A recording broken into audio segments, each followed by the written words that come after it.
A finales de la década de 1930, cuando las nubes de guerra se cernían sobre Europa y Asia, la Fuerza Aérea del Ejército de Estados Unidos enfrentaba un problema que parecía insoluble.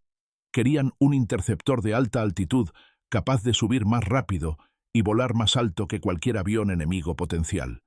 Las especificaciones eran ambiciosas. El avión necesitaba alcanzar 360 millas por hora a 20.000 pies, subir a esa altitud en 6 minutos y mantener efectividad en combate. Un diseño de motor único simplemente no podía generar suficiente potencia para cumplir estos requisitos. La solución obvia era motores gemelos. 2 plantas de energía proporcionaban el doble de caballos de fuerza, permitiendo la velocidad y la tasa de ascenso que el ejército exigía. Los motores gemelos también ofrecían ventajas cruciales de seguridad. Si un motor fallaba, el piloto podía volar a casa con el motor restante. Para los planificadores del ejército, los motores gemelos tenían perfecto sentido en papel, pero cada intento de construir un caza bimotor se topaba con el mismo problema fundamental: el torque. Cuando una hélice gira, genera fuerza rotacional. Si ambos motores giraban sus hélices en la misma dirección, el torque combinado creaba una poderosa fuerza de balanceo. El avión quería rotar violentamente a lo largo de su eje longitudinal. Los pilotos describían luchar constantemente contra los controles, el avión intentando voltearse, requiriendo un esfuerzo físico agotador para mantener el vuelo nivelado. Los pilotos de prueba informaron que estos primeros prototipos de cazas bimotores eran peligrosos, quizás mortales. Varios accidentes ocurrieron cuando los aviones rodaron fuera de control a pesar de los esfuerzos de los pilotos. Los ingenieros probaron varias soluciones: superficies de cola más grandes, diseños de alas modificados, sistemas mecánicos complejos. Cada solución agregaba peso y complejidad. Más importante aún, ninguna funcionó satisfactoriamente. Para 1937 surgió un consenso creciente entre los expertos en aviación militar de que los cazas bimotores podrían ser fundamentalmente defectuosos. Tal vez la física simplemente no permitía un avión de combate práctico con 2 motores. El sueño de un interceptor de alta altitud parecía estar muriendo. Entonces, Lockheed Aircraft Corporation presentó una propuesta para lo que se convertiría en el P-38 Lightning. El diseño era radical: brazos gemelos que se extendían desde los motores, cabina y armamento en una nacela central, motores Allison refrigerados por líquido. En papel, cumplía con todos los requisitos del ejército, pero todavía tenía el problema de torque que había condenado todos los demás conceptos de cazas bimotores. Lo que nadie apreciaba completamente era que Lockheed tenía un joven ingeniero civil llamado Clarence Johnson, llamado Kelly por todos, quien aún no había aprendido que se suponía que algunos problemas eran imposibles de resolver. Kelly Johnson tenía 27 años en 1937, cuando Lockheed comenzó a trabajar en lo que se convertiría en el prototipo XP-38. Se había unido a Lockheed en 1933, recién salido de la Universidad de Michigan, con una maestría en ingeniería aeronáutica. Su experiencia era académica y teórica en lugar de práctica y militar. Nunca había servido en uniforme, nunca había volado en combate, nunca había sido sumergido en la cultura de aviación militar con sus doctrinas establecidas y limitaciones aceptadas. Esta inexperiencia era en realidad el mayor activo de Johnson. No había absorbido las suposiciones acumuladas de la industria sobre qué funcionaba y qué no. Abordaba los problemas con ojos frescos y disposición a cuestionar todo. El problema del torque se hizo evidente inmediatamente durante el diseño. Los ingenieros ejecutaron cálculos prediciendo cómo se comportaría el avión con ambos motores girando hélices en el sentido de las agujas del reloj. Los números eran desalentadores. El momento de balanceo sería sustancial, requiriendo una deflexión de control significativa que crearía resistencia y reduciría la velocidad. Los ingenieros senior propusieron soluciones convencionales: estabilizadores grandes, sistemas de control automático complejos, diferenciales mecánicos para variar la potencia entre motores. Cada propuesta fue analizada y calculada. Cada una agregaba peso o complejidad. Ninguna proporcionó soluciones verdaderamente satisfactorias. Johnson asistió a estas reuniones y estudió las propuestas. Entendía los enfoques, pero seguía volviendo a una pregunta fundamental que nadie más parecía hacer: ¿Por qué ambas hélices necesitaban girar en la misma dirección? La convención estaba tan establecida que parecía ley natural. Las hélices giraban en el sentido de las agujas del reloj, porque así era como las hélices siempre habían girado. Sin embargo, Johnson no podía encontrar ningún principio físico que requiriera que las hélices giraran en la misma dirección. La convención existía por conveniencia de fabricación. Las fábricas producían un tipo de hélice, una configuración de engranajes. Hacer que todo girara de la misma manera simplificaba la producción y el mantenimiento. Pero la conveniencia no era necesidad. Comenzó a trabajar en las matemáticas de lo que sucedería si las hélices giraran en direcciones opuestas. Motor izquierdo en sentido horario, motor derecho en sentido antihorario. El torque de la izquierda intentaría hacer rodar el avión hacia la derecha. El torque de la derecha intentaría rodar hacia la izquierda. Si los motores producían igual potencia y estaban montados simétricamente, las fuerzas de torque se cancelarían. El momento de balanceo neto sería cero. El concepto era casi vergonzosamente simple. Johnson sabía que esto sonaría ingenuo para los ingenieros experimentados. Las soluciones simples a problemas complejos generalmente estaban equivocadas. Si las hélices contrarrotatorias eran la respuesta, seguramente alguien ya habría pensado en ello. Pero no podía encontrar la falla. La física funcionaba. Las matemáticas eran directas. La fabricación sería más complicada, pero los desafíos de fabricación podrían resolverse. Estos eran obstáculos prácticos, no imposibilidades físicas. Decidió presentar la idea. La reunión tuvo lugar en la instalación de Lockheed en Burbank a principios de 1938. Johnson esperó a través de presentaciones de soluciones convencionales antes de pedir presentar una alternativa. En lugar de que ambas hélices giraran en la misma dirección, ¿qué pasaría si giraran en direcciones opuestas? Motor izquierdo en sentido horario, derecho en sentido antihorario. Las fuerzas de torque se cancelarían. El momento de balanceo sería eliminado.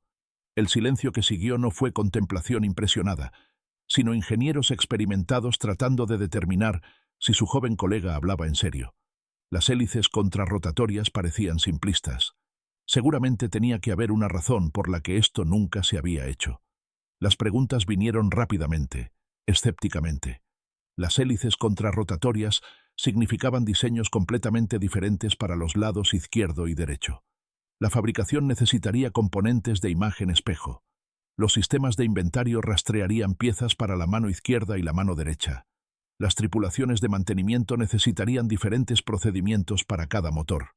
Johnson había anticipado estas preguntas. Sí, la fabricación sería más compleja pero manejable. Sí, el mantenimiento requeriría más capacitación, pero la capacitación podría desarrollarse. Sí, las cadenas de suministro serían complicadas, pero la planificación podría abordar eso.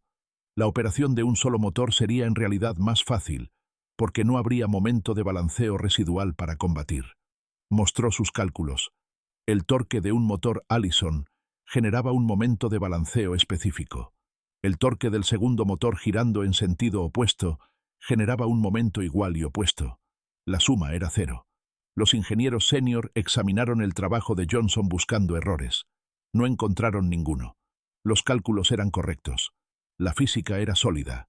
Sin embargo, la simplicidad seguía siendo preocupante. La ingeniería de aviación se suponía que era difícil, requiriendo enfoques sofisticados. Hacer que las hélices giraran hacia atrás parecía demasiado fácil. Hall Hibbard reconoció que el escepticismo basado en la simplicidad no era científico. Le pidió a Johnson que preparara propuestas detalladas. Si Johnson podía responder preguntas satisfactoriamente, Hibbard presentaría el concepto al ejército. Johnson trabajó obsesivamente en el diseño detallado durante las siguientes semanas. Los motores permanecieron en gran medida sin cambios. El Allison B-1710 podía invertir la rotación volteando el conjunto de engranajes de reducción. Esto no era trivial, pero estaba dentro de las capacidades existentes. Lockheed fabricaría dos tipos de engranajes, pero los engranajes no eran dramáticamente diferentes. Las hélices requirieron cambios más significativos. Una hélice en sentido horario no podía simplemente invertirse a sentido antihorario. El ángulo de la pala, la torsión y el paso necesitaban rediseñarse para rotación opuesta. Johnson compiló los hallazgos en propuestas integrales. La penalización de peso era mínima, quizás 50 libras. El beneficio de rendimiento era sustancial, eliminando la resistencia inducida por el torque. Hibbard revisó, hizo sugerencias y presentó al personal técnico del ejército. Los ingenieros militares eran tan escépticos como los ingenieros de Lockheed inicialmente, pero el ejército había invertido significativamente en el P-38 y se estaba quedando sin alternativas. Autorizaron a Lockheed proceder con un prototipo que incorporaba hélices contrarrotatorias. El 27 de enero de 1939, en la instalación de pruebas de Lockheed en Marchfield, California, el XP-38 modificado estaba en la rampa, ambos motores funcionando, su sonido diferente de cualquier otro avión porque las hélices giraban en direcciones opuestas. El teniente Benjamin Kelsey, el piloto de pruebas del ejército asignado para evaluar el XP-38, subió a la cabina. Kelsey era experimentado, habiendo volado numerosos aviones experimentales. Entendía lo que estaba en juego. Kelsey avanzó los aceleradores. Los motores respondieron suavemente. La primera prueba fue operaciones simples de taxi. Con ambos motores a igual potencia, el avión se mantenía recto o tiraba hacia un lado. Los aviones bimotores convencionales siempre querían desviarse debido a efectos asimétricos de la hélice. El XP-38 se mantuvo recto con mínima corrección. Kelsey podía sentir la diferencia inmediatamente. Sus pies en los pedales del timón no estaban luchando contra una presión constante. Kelsey se alineó, completó las verificaciones y soltó los frenos. El XP-38 aceleró rápidamente. La aceleración fue impresionante, pero más impresionante fue lo que no estaba sucediendo. No había tendencia a rodar. No había necesidad de corrección de alerones. No había lucha contra fuerzas que intentaban voltear el avión. El XP-38 despegó y subió suavemente. Kelsey retrajo el tren de aterrizaje y continuó subiendo.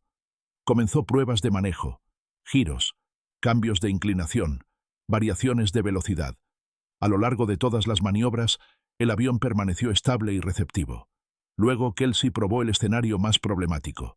Alta potencia a baja velocidad, simulando condiciones de combate. Esto era donde los efectos de torque eran más fuertes y más peligrosos. Redujo casi a velocidad de pérdida. Luego avanzó los aceleradores al máximo. En diseños convencionales, esto podría producir un balanceo incontrolable. El XP-38 respondió con aceleración, pero sin balanceo. Las hélices girando en direcciones opuestas cancelaron el torque tan completamente que el avión permaneció estable incluso bajo las condiciones más desafiantes. Kelsey transmitió por radio una evaluación preliminar. Las hélices contrarrotatorias funcionaban. El problema del torque estaba resuelto. La diferencia era como la noche y el día. Donde los prototipos anteriores requerían esfuerzo físico constante, el XP-38 volaba como un avión estable que hacía lo que el piloto pedía sin resistirse. Kelsey continuó probando durante todo el vuelo de 40 minutos. Cuando Kelsey aterrizó, ingenieros y observadores del ejército lo encontraron sonriendo. El XP-38 era todo lo que se esperaba y más. La solución simple de Kelly Johnson había transformado un prototipo incontrolable en un caza que manejaba mejor que la mayoría de los aviones monomotores. Las semanas siguientes trajeron más vuelos de prueba confirmando la evaluación inicial. El P-38 era rápido, subía rápidamente y alcanzaba velocidades superiores a 400 millas por hora. Era estable en toda su envolvente. Era controlable incluso durante la operación de un solo motor. El ejército realizó pedidos de producción. Lockheed comenzó a prepararse para fabricar en cantidad. Kelly Johnson, a los 28 años, había resuelto un problema que toda la industria de aviación consideraba potencialmente insoluble. A medida que los P-38 llegaron a escuadrones operacionales en 1942, los pilotos informaron experiencias abrumadoramente positivas. El avión se desempeñó exactamente como se prometió. Las hélices contrarrotatorias proporcionaron ventajas características de vuelo que los pilotos podían sentir y explotar. Diciembre de 1942, Teatro del Pacífico Sudoccidental. El P-38 Lightning comenzó a llegar a bases avanzadas en Australia y Nueva Guinea. A medida que los pilotos acumularon tiempo de vuelo y entraron en combate, las ventajas se volvieron innegables. El alcance fue el primer beneficio obvio. Un P-40 tenía quizás 200 millas de radio de combate. El P-38 podía volar misiones de escolta a 400 millas de la base, regresar con reservas de combustible y aún tener energía para el combate. La configuración de motor gemelo proporcionaba seguridad que los pilotos de motor único envidiaban sobre el agua lejos de territorio amigo. Las hélices contrarrotatorias contribuyeron a la efectividad de maneras obvias y sutiles. Lo más obvio fue la estabilidad durante el tiro. Los cazas necesitaban una respuesta suave y predecible para rastrear objetivos mientras disparaban. La falta de efectos de torque del P-38 significaba que las miras de armas permanecían en el objetivo sin corrección constante. Los pilotos informaron que la precisión de tiro superaba a otros cazas. Richard Bond creció en la zona rural de Wisconsin. Se alistó en la Fuerza Aérea del Ejército en 1941. Completó el entrenamiento y llegó al Pacífico Sudoccidental a fines de 1942. Fue asignado para volar P-38 Lightning con el 49B. Grupo de cazas. En 2 años, Bond se convertiría en el as principal de Estados Unidos con 40 victorias confirmadas, todos logrados en el P-38. El éxito de Bond no fue accidental. Era un piloto natural con vista excepcional, reflejos rápidos y tácticas agresivas pero calculadas. Pero también se benefició de volar un avión cuyo diseño le permitió utilizar completamente sus talentos. La estabilidad del P-38 de las hélices contrarrotatorias significaba que cuando Bond alineaba disparos, las miras de armas permanecían donde las ponía. Thomas Maguire, otro piloto de P-38, se convirtió en el as de segunda puntuación más alta de Estados Unidos con 38 victorias. Charles McDonald, quien voló P-38 y finalmente comandó el 465 Grupo de cazas, logró 27 victorias. Estos 3 pilotos y docenas de otros ases de P-38 demostraron que la solución de torque de Johnson tenía consecuencias de combate reales.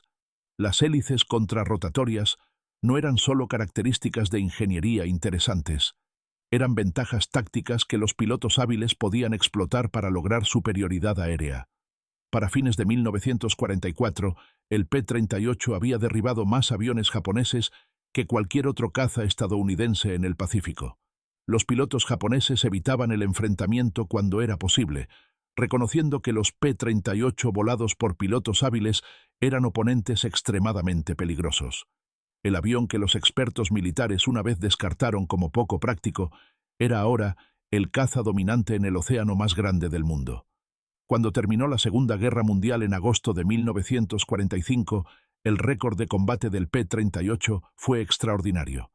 En el Pacífico, los P-38 destruyeron más de 1.800 aviones japoneses. Los 2 ases principales de Estados Unidos lograron victorias exclusivamente en P-38. La producción total de P-38 superó los 10.000 aviones. El diseño que los expertos militares una vez descartaron como poco práctico se había convertido en una piedra angular del poder aéreo estadounidense. En el corazón de este éxito estaba la simple innovación propuesta por un joven ingeniero civil que hizo una pregunta que todos los demás pasaron por alto. ¿Qué pasaría si las hélices giraran en direcciones opuestas? La industria de aviación de posguerra absorbió las lecciones del P-38.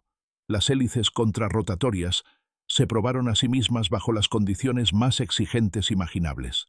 Los futuros diseños bimotores incorporaron frecuentemente hélices contrarrotatorias como práctica estándar en lugar de características experimentales.